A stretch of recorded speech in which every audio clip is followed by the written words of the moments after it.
Welcome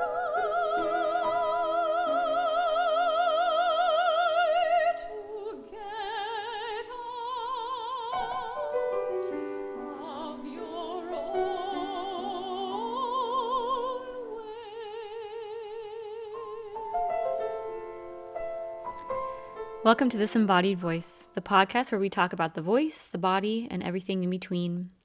My name is Suzanne Lis, and this episode is an interview with soprano Jeni Houser.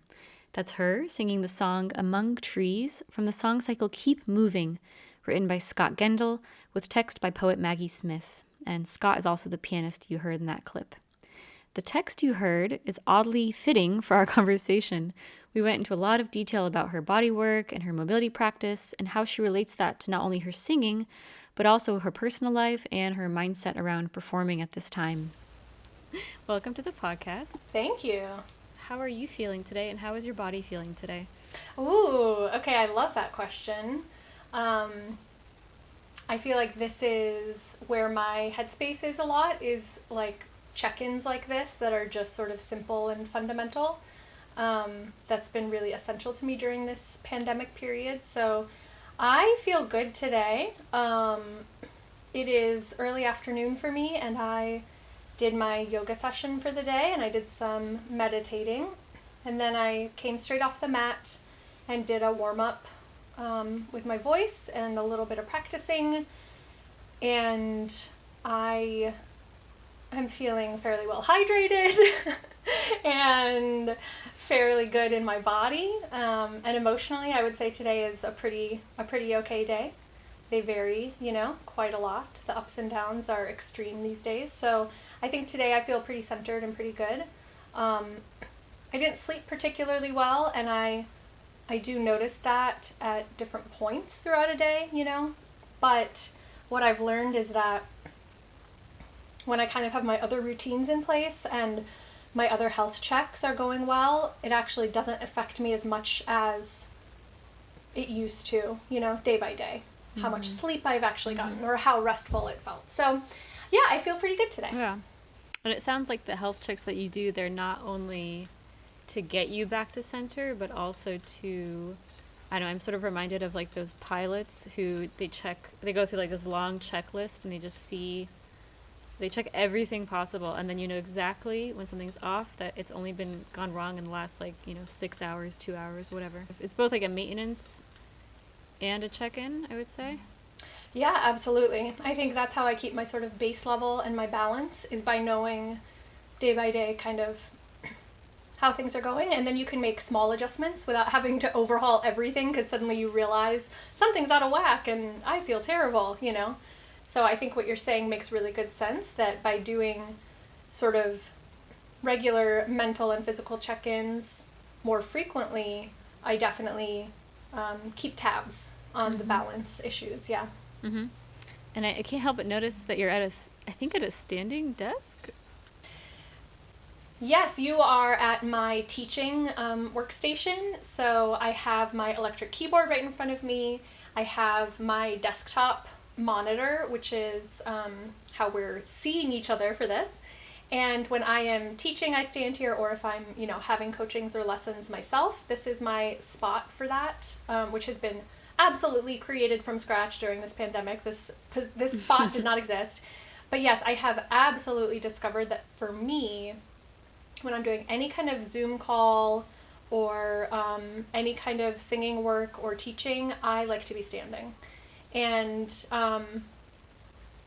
part of that for me is that I feel good when I have the option to move at any time, and I definitely am someone who can get kind of stuck if I'm sitting and get into, alignment things that don't feel great, and not, again, going back to the check-in idea, I feel like this standing sort of position just gives me more opportunities to check in throughout an hour, if that's the time period I'm doing something. And if I'm on casual Zoom calls or something with friends, I also, I'll sit on a yoga block to break it up. I do, I'll move positions and stuff. But for me, the moving is the key. I'll do a couple lunges while I'm on a call, just standing here. I'll do a couple squats. I do some toe raises. I'll stand in a balanced position for a while.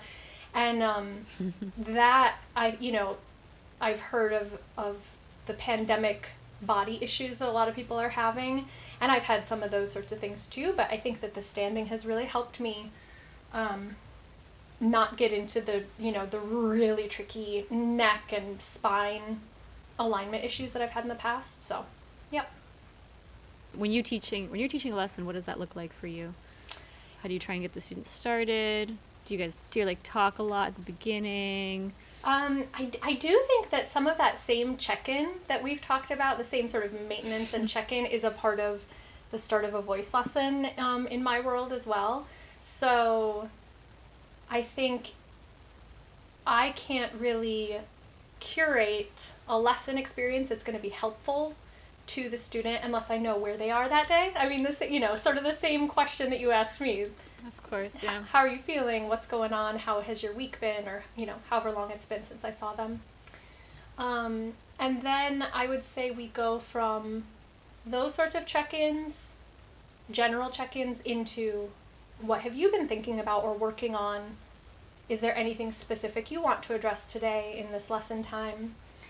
And then from there, if they don't have anything specific that we need to, jump in on right away, then we go into always some body breathing stuff first, sometimes very brief, but always a little something, and then into some exercises, see what's going on.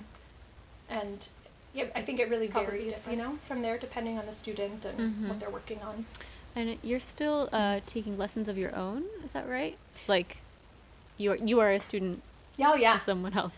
I am for sure a lifelong student. I think that is one of my defining personality traits. So yeah, absolutely.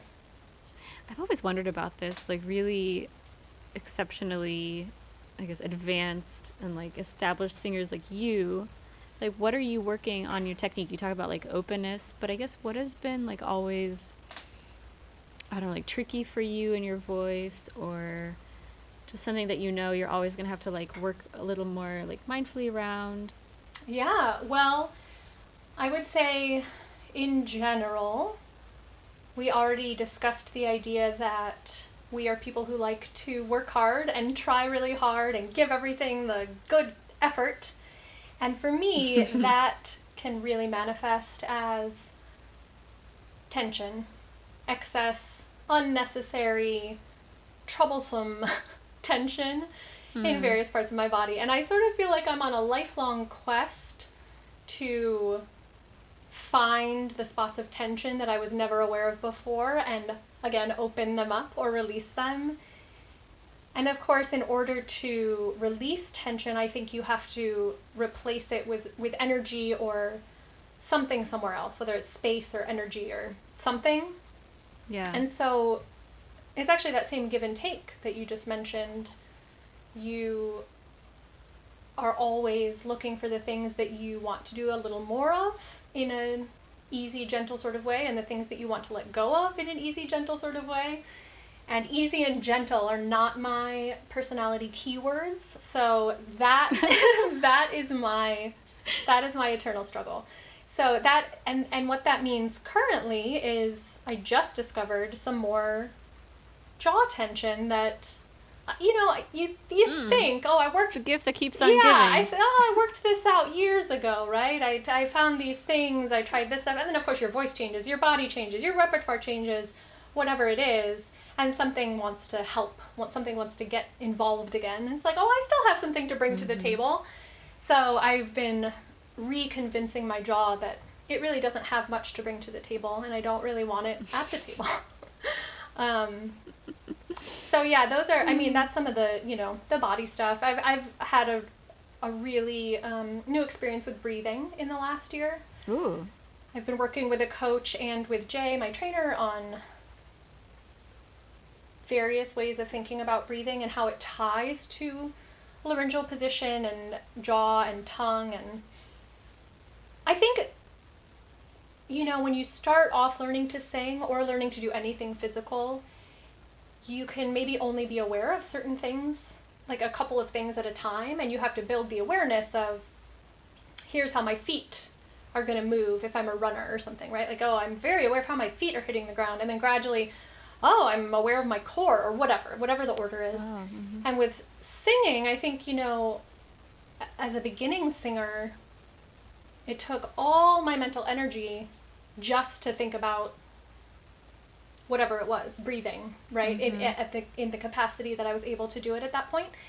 And so to your point of what does someone who's been singing for quite a while continue to work on, I find that it's more about connections now. It's more about finding the way that the nervous system actually connects my breathing with my laryngeal position and my jaw position or my jaw feeling, you know? And those connections become sort of the basis for technical work. So that is that's a fun thing for me, to find new connections. Yeah. And then what does your yoga practice look like these days? What kind of, if you had to put a label on it, what kind of yoga would you say that you do? I don't know, honestly. My yoga practice is very personalized. That's awesome. I have done vinyasa regularly in the past. There was a period of a couple years where I did vinyasa flow yoga quite regularly, and actually I don't think that was the best for my body. My work with Jay has involved some pretty intensive one-on-one sessions, discovering a lot of things about my body and my awareness of my body and how to cultivate and develop that. So I think that my sort of workout practice in general looks sort of like yoga a fair bit of the time, and sometimes it really doesn't. Today I did do an actual yoga class led by Adrienne Louise, Yoga with Adrienne, and I've been doing her 30-day, she does a thing every January with sort of a it's got a beginning, middle, end. It's got, every day flows into the next. It's got this whole thing, and I don't do it day by day. Again, I throw in my own individual stuff on off days. I take breaks when I need to work on other things.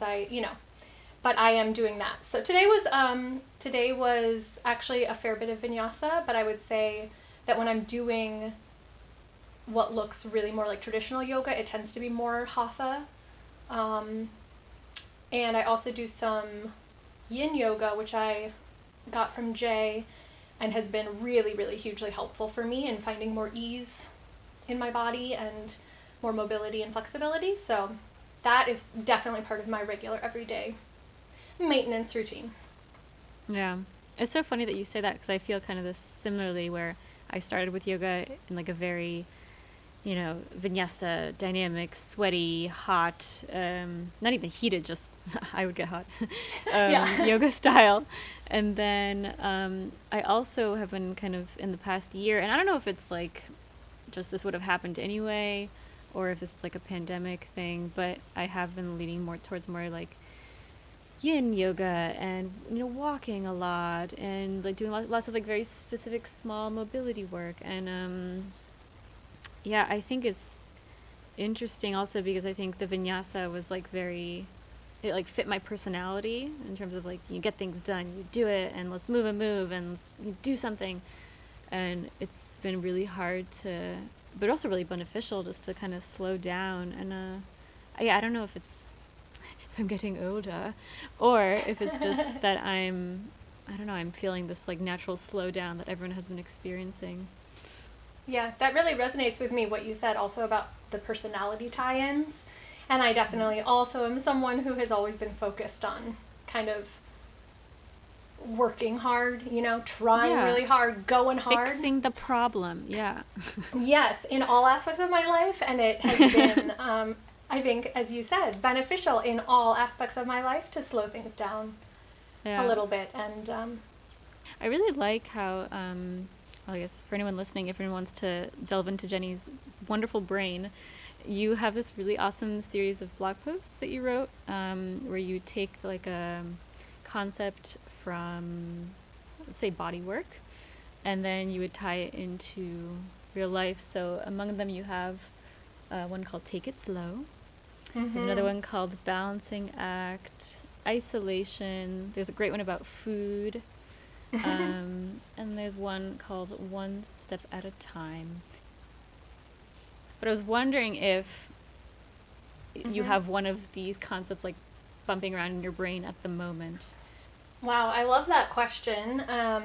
I do. I think I always have at least one thing like that sort of bumping around in my brain that I'm writing about, if not for public consumption, then for myself. Yeah. Yeah, I would say one that comes to mind that I've been thinking about recently is the idea of openness or opening. So in body work, that can mean all sorts of different things. It can mean what we were just talking about, being open to sitting in discomfort, being open to a sensation that is new or seems a bit scary. It can mean being open to trying something new. It can also, literally physically mean opening up parts of your body, or, sort of in a mobility sense, opening joints and exploring the edges of what you have access to in your body at that point. I think in my singing, I'm thinking about that, what it means to have an open throat, what it means to have openness in my breathing. And it has been a huge concept in my personal life during the pandemic. Everything feels, looking into the future, everything feels a little bit like a black hole of uncertainty right now. And it has, it has for a really long time. What an interesting sort of life experience of Yin Yoga, having no choice but to kind of sit in the discomfort of that uncertainty. So for me, that has meant, or where I have found sort of good feelings in that place of discomfort, have been when I am open to opportunities, when I see possibilities instead of endings. Or, if you think about the reality of canceled gigs and you think that was something I was looking forward to, that was something I was working toward, it's canceled and there's nothing replacing it, and it's just this emptiness or this sadness or this anxiety. I mean, all of those negative things can go along with it. But I've also found sometimes a sense of release. Oh, well, now I know that gig isn't happening. I had been wondering for a long time if that one would be possible. Okay, now I have to let that go. That's a release into the universe. All right, universe, what else do you have for me? What else is going to fill that time or fill that space in my work, in my energy? And I have found things that I didn't expect to fill those spaces. And I always think that I tend to be someone who looks for opportunities and looks for possibilities in general. Of course I have dark moments where I don't, but that is my tendency. And I have seen a bunch of really new things and really different things during this time period. And I don't know where any of that is going to lead into, in the black hole that's coming up in another year or whatever. But that kind of doesn't matter. So the idea of being open to inspiration, open to conversations that might change a mental trajectory for me, all of that has been percolating in my brain, especially in these last few months. Yeah, for sure. And it sounds like it has a lot to do with, I keep going back to the check-ins, but it has a lot to do with like recognizing patterns, or just recognizing if there is closure at all, or even like a little bit of tension or holding or whatever. Because I think like then once you see it, then you can kind of decide what you want to do with it. It's like, oh well, could we open here? Do I feel safe opening here? Like both in the body and I think in like our ways of thinking. Yeah, absolutely. And sometimes that takes time and could be journaling, it could be meditative pondering, you know, it can take a while to determine whether there's room for opening there. But I think the idea of being okay with that or looking for it is the key for me, even if some days I don't find it. Some days I might still feel constricted and tight, and I think tomorrow will probably be different.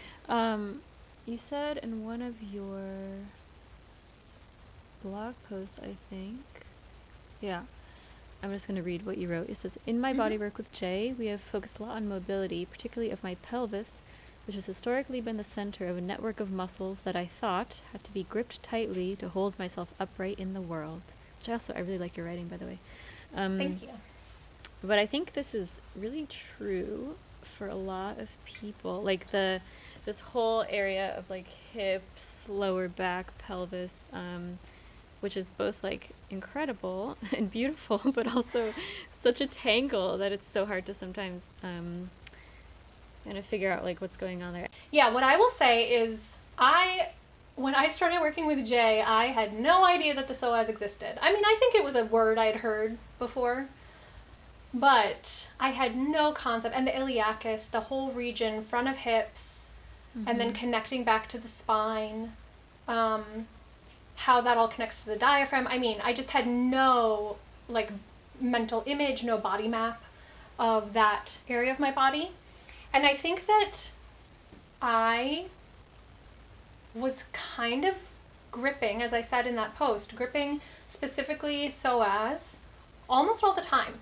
And I actually didn't really know how to release my low abdomen and my pelvic floor. I mean, I just had never quite felt the sensation of those things truly releasing. And so when I would do like core work or something, that stuff would just get so tight, and that would go into my lower back. And I thought that I had back issues. And I didn't mention, I've been talking about the front side, but I also, very tight piriformis, very tight glutes, you know, just like this whole area. And really, as I said, like, I think that I thought that's how you hold yourself up. Not consciously, but I think that's what I was doing. So yeah, I had lower back problems at various points, and at some point, had made the connection to glutes, and again, didn't know what the piriformis was, but I was aware that there was something there that was tying into my back pain, but still had no sense of the psoas. And then it was, 3 years ago now, that I had one of these issues where things started getting really tight, and I was running. I've always been a runner. Yeah. I was running, and I was doing some core work and some stability lower body work with Jay that started just getting, like, my back just kept getting tighter and tighter. And again, I didn't really know what to connect it to. And then, like, the day after these things really started to get pretty bad, I had to drive, how many hours? 18 hours or something over 2 days to Colorado for a gig. And so sitting in the car was like the worst thing of all time. And I got to Colorado, and I immediately started seeking out a chiropractor who would do active release technique, ART, which is, for folks who don't know, a soft tissue way of working with soft tissue that some chiropractors do, and they do lots of other things with soft tissue as well, which I'd never heard of at the time, and now I know about a bit. But I found a guy who was really great, and I started seeing him twice a week because he was so alarmed at how tight my iliacus and my psoas were.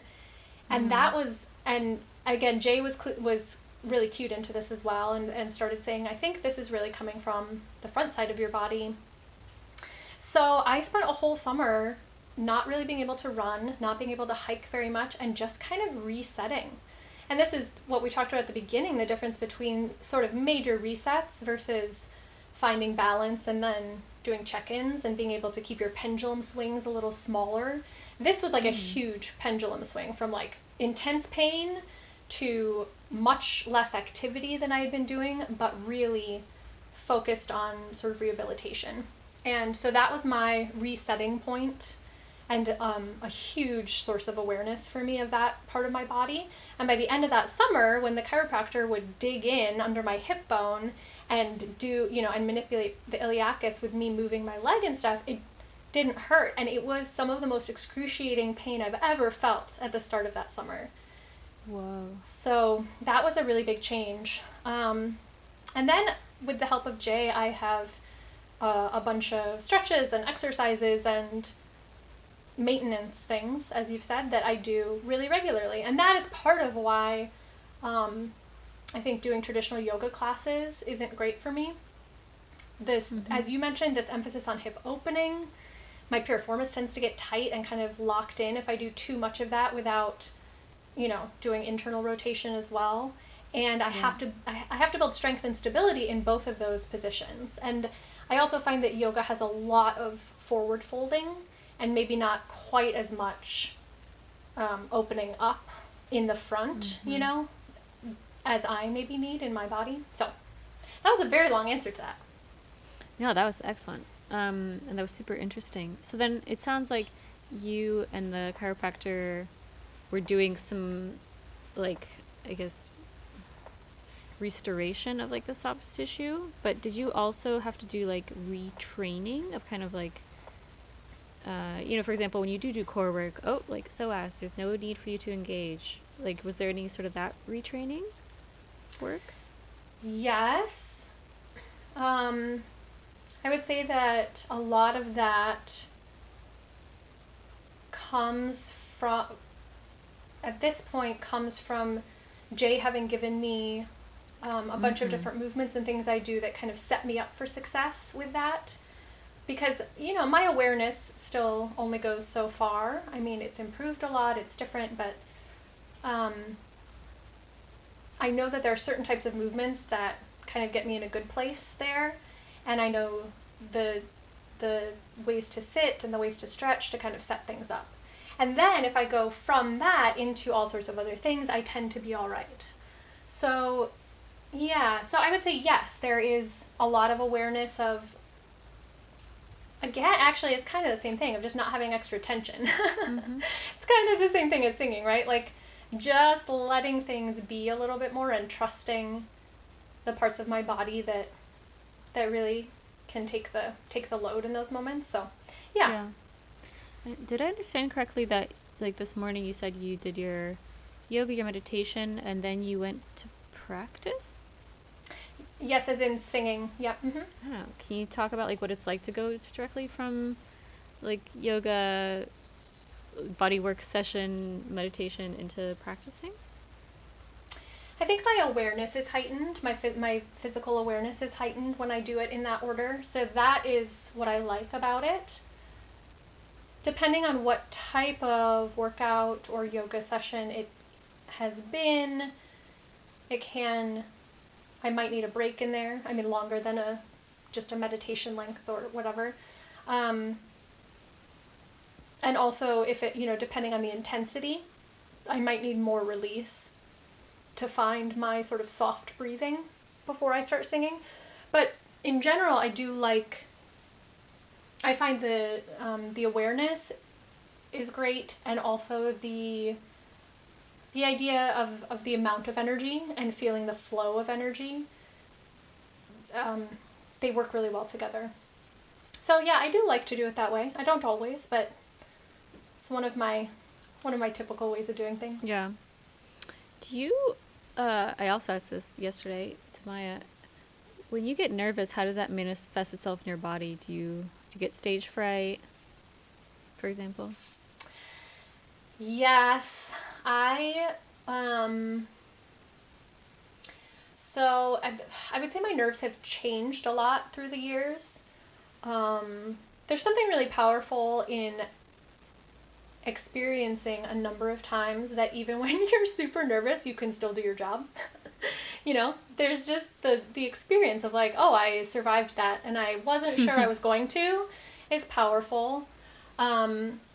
In terms of my body, I do remember, I think 2 times when I was in grad school, I threw up directly before competitions. Like, Wow. you hear the classic story. I think it was Corelli who would always throw up backstage Yeah. or something. So I had that experience once or twice, and it was so intense. And again, I was like, well, I can't sing now. I mean, I just had all this acid on my cords. Like, there's no way. And then it turns out you can. So, but that hasn't happened in ages and ages and ages. So but that was one experience I had early on. I think when I was starting to get a sense of like, do I want to do this? Is this worth it? Is putting yourself through the anxiety and the nervousness worth it? And then I did actually have a bout of really increased performance anxiety a couple years ago. I think it was tied into imposter syndrome. I think it was tied into some things in my career that kind of, were on the upswing, and some gigs that were coming up that looked really great. And suddenly the little voice in my head was like, what are you doing?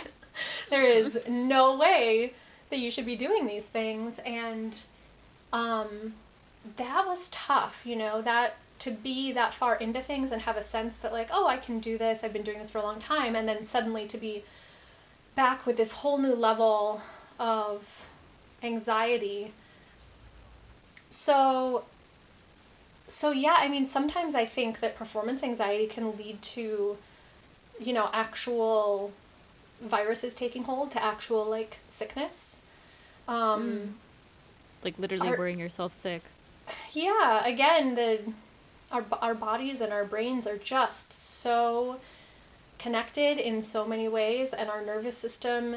I mean, so what's really powerful about nerves for me now is the knowledge that feeling in your stomach and that feeling sort of shakiness, which is how mine has always kind of manifested, can really changes if I take some really deep breaths, if I just sit, maybe meditate, maybe do some humming, but do some good breathing. That activates the vagus nerve, which is what activates the parasympathetic nervous system, which is the counter response to the sympathetic nervous system, which is what causes all those feelings. It's the fight or flight response. So we want to activate the opposite system to calm all of that. I will say that when I was younger and up until this most recent bout with performance anxiety that I mentioned, I always felt nervous the day of a performance until I started warming up. And interesting. Yeah, again, I think it's a nervous system response, because you start humming and you start literally activating the vagus nerve, which counteracts that fight or flight response. So that has always been a powerful tool for me, just to do a little humming or start my warm up and just do it gradually throughout the day. It tends to tamp the nerves down. So, but this most recent bout of performance anxiety, I did actually work with a coach, Nicholas Pallison, who used to be a singer and is fantastic. He doesn't work with performance anxiety so much anymore because he did a lot of that for a long time, but he was really helpful to me with that issue and also with other things in my life.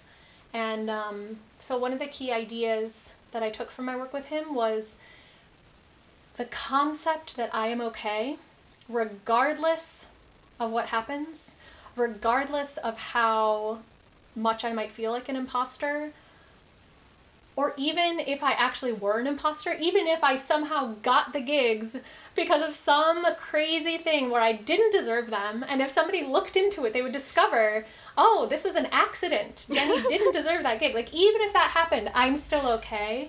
I'm still a worthy human, right? And we all are. And because I believe that about other people, I kind of have to embrace it about myself to some extent. And I do truly believe that about other people. So that changes how you look at performance anxiety a little bit. Like, well, yeah, this might be scary. This might be intense. What's the worst that's going to happen? It'll be scary and intense. I mean, I'll crash and burn. Well, and then what? Then I'll go home to my husband, who's wonderful. And then I'll hang out with my dog. Like, the worst case scenario, it turns out, still ends up with me being okay.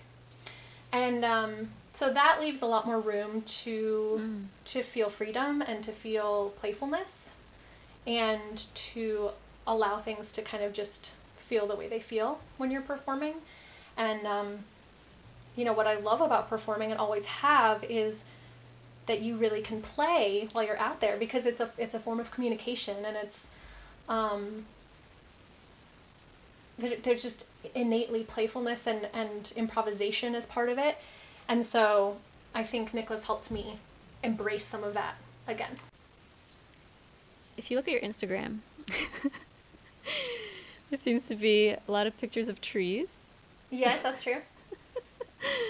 A lot of pictures of your husband, who is also a singer, I gather. That's correct. He's a tenor? He is a tenor, yes. David Blalock. His brother Jonathan was a performing tenor as well. So. Oh, wow. Family of tenors, yep. Do they have a third tenor? Could they do like a revival of the three tenors? Oh, that is such a fun idea. They have a sister who is a lovely singer as well, and they grew up singing a lot together. She did not go into it professionally. Yes, it's very adorable. And their parents are both musicians as well. But sadly, no third tenor. Okay. And then you also have a lot of pictures of food. Yes. And yeah, maybe tell me about like how you've been nourishing your body. And you have this beautiful blog post about cooking and food, and there's so much in there, like, metaphorically. So how have you been nourishing your body recently? I'd also ask like maybe what's like a particularly delicious thing you've eaten recently? Eaten, cooked, ordered, whatever, doesn't matter. I'm just gonna throw all of those thoughts out there and let you talk. I love it. Yeah. Oh my goodness. Okay. Yeah. So love this question. We have gotten very into cooking. We were into cooking and food to some extent before. I would say we've always been a little bit of foodies. In that we enjoy trying new things. It has been in the history of our relationship, going to fun restaurants has been a really big like connector thing for us, a great date night. And with the traveling lifestyle, of course, that means that we get to do research for each new city we're going to and find a fun restaurant to try, and it's been this big adventurous thing in our whole relationship. And then, a pandemic hits and you're just home and you don't eat out ever. And suddenly you think, well, we've really enjoyed some really interesting things out there at restaurants. And then we've enjoyed cooking maybe somewhat simpler things. If we want to have the more extravagant things now, we're going to have to cook them. And we had already gotten kind of into some cuisines from Asia, and so we already had a bunch of the Indian spices and seeds and things. We started that a few years ago, and we've expanded into our understanding of some Thai flavors. My family has always cooked Korean food. That's been my favorite meals from childhood. We had a good friend who was Korean who taught my parents to cook these things. So we have delved more into that. But then we have also invested in some things like the KitchenAid stand mixer, and David has gotten into baking, and a really good Dutch oven, and we made our first, beef Wellington. We've just done some of the big things, right? So I think it's been a really inspiring hobby for us. And it feels like a hobby in that we like daydream about it and we research it when we're not doing it, and David watches hundreds of cooking videos. I mean, he's very like always looking at something new, always found some new recipe through a cooking video or whatever. And then what that has meant in terms of the actual eating of this food is I think it's been a really powerful force for good in our family during this pandemic. And so to the idea of nourishment, it has given us this thing we do almost every day together. Usually somebody is kind of the head chef of most meals, and then there's a sous chef. Yeah. You're like, just chop this. Thanks. Yeah, exactly. And, and somebody different is exploring the recipes, or like we're planning our meals ahead now, which we never were able to do before, obviously with traveling and stuff. That just wasn't how our lives worked. And it's so fun. It's so fun to figure out the balance. And then with that, I think we've been able to make some really conscious choices. So we're eating less meat. I don't think we've had red meat now in, I don't know, a month and we're certainly not vegetarians, but we have discovered all sorts of wonderful ways to have tofu and beans and chickpeas, and, we're just constantly exploring. So when we do have a roast chicken, which David made last night, that is incredible with the crispiest skin of all time and the most perfect seasoning and so tender and moist and delicious. It feels really special, right? Like, oh, this is a special meal. And it literally had nothing on it but salt and a little oil. And it was just like the most delicious. So I think we've gained a real appreciation for when we do have meat. And then both of us definitely feel good about the environmental impact, the ethical issues, of eating less meat. We made a French onion soup the other night. Ooh, nice. With some homemade bread. We've been making the New York Times no-knead bread, which is a very popular recipe. Yeah. I think I've made Have that you made one this? before. Yeah. Yeah, where it's almost like the dough is like so wet and floppy. You're just like, how is this going to work? Yeah, and it like sticks to the towel and you have to dump it into your Dutch oven. Yeah, and you're like, here goes nothing. Yeah. But it works quite And well. then it's beautiful. We make that probably once a week. So, have our own little toasts on top of our French onion soup and a little cheese on top of there. I would say, every week there are probably 3 meals that feel really special. And that is just a whole new experience for us in terms of our cooking. So, and we've learned a lot, picked up a lot of techniques. It feels good. It just feels good to improve at anything, I think. So I feel like we're much better cooks now, and it's just really fun.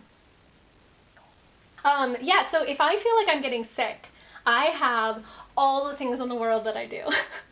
And I thought about this recently because I haven't gotten sick, no kind of sickness, no sort of feeling of like I might be coming down with a virus or whatever in the last year, because we don't go anywhere. I mean, we've been completely 100% isolated, other than a couple of little virtual gigs and stuff we've done. We really just stay home. So no sickness. So I've been thinking about all these things that I always do. And I realized even if half of them are placebo effects, they're still, I still believe in them because placebo effect is real. And again, because of the connection between the body and the mind. So I'm very into turmeric and ginger as anti-inflammatory things. I love teas made with them. I love lemon juice and honey in some tea, right? Classic singer stuff, just classic. But if I feel like I'm getting sick, that you will not see me without a mug of that kind of stuff. And then I'm very into hydration and steaming and a humidifier. I think that really helps stuff a lot as well. And then I think the really big thing is releasing as much of the stress about sickness as I can, which again comes from, I can do that by doing some yoga or doing some meditation, keeping my body active and trying to get as much sleep as I can. And then having done all of those things, whatever I can do, I have to just trust that, again, it'll be okay, whatever happens. And, as a singer, it's really scary because canceling gigs means not getting income. So it's a very stressful thing. And so I think taking as much of the pressure off of it as possible is the key to allowing my body to sort of heal itself. Yeah. I love the story you tell in one of the blog posts about you, I think, getting sick before a round of, well, maybe I should let you tell the story. But I love this story. It's one of my favorite stories, and it ties into all these things. Yeah. It was before a round of YAP auditions. So it was, I think, right after I finished grad school, the first year or two maybe. And I was living with my parents, and I was getting ready for to fly out to New York City and do, who knows, right? 8 auditions in 2 weeks or something. And the week before, I started coming down with a cold.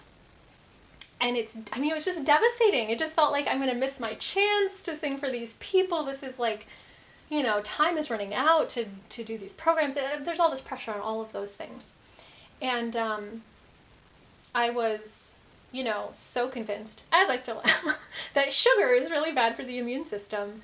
And so I was doing my ginger and turmeric tea, and I was eating all sorts of vegetables. My friend Vanessa Becerra taught me that mushrooms have something in them that's really great for the immune system, and yellow peppers have like the most concentrated vitamin C volume or something per, I don't know, whatever. So that's another thing I do. I'll always make mushroom and yellow pepper dishes if I feel sick, and tons of spinach. Anyway, so I'm doing all that, and then my dad is eating a bowl of ice cream, and I just start crying, and the stress is so intense. And I'm like, I want ice cream. I want to just have something nice and fun and pleasant in my life, but I'm so stressed about these auditions. And my dad said, I think that if you really want ice cream, that the joy that you will get from eating a bowl of ice cream will do more good for your body and mind, your immune system, than depriving yourself of it to avoid the sugar. And so I've always thought about that. It's, again, this idea of balance. Like, Yeah. you do the things that will help or that are good for you, and you also allow yourself whatever joys and pleasures, like, make you come alive. And yeah, it's always the balancing act of finding what feels good, what is good, what does good. Have the bowl of ice cream. Have the bowl of ice cream if it makes you feel good. Absolutely. Well, I appreciate you taking the time so much, and I really enjoyed talking to you. Thank you for being on the podcast. Absolutely. Great questions. Really interesting stuff to talk about. So I'm very happy to do it. You can follow Jeni's career at jenihouser.com or see what she's up to on Instagram at Songs of Jeni. Thank you for listening to this 3rd episode of This Embodied Voice. In case you're new here, welcome. This is a podcast where we talk about the voice, the body, and everything in between.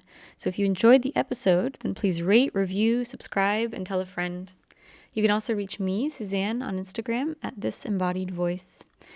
I'll let Jeni and her husband David sing us out with their rendition of Getting to Know You from The King and I. Until next time, take care of your body, take care of your voice, and be well.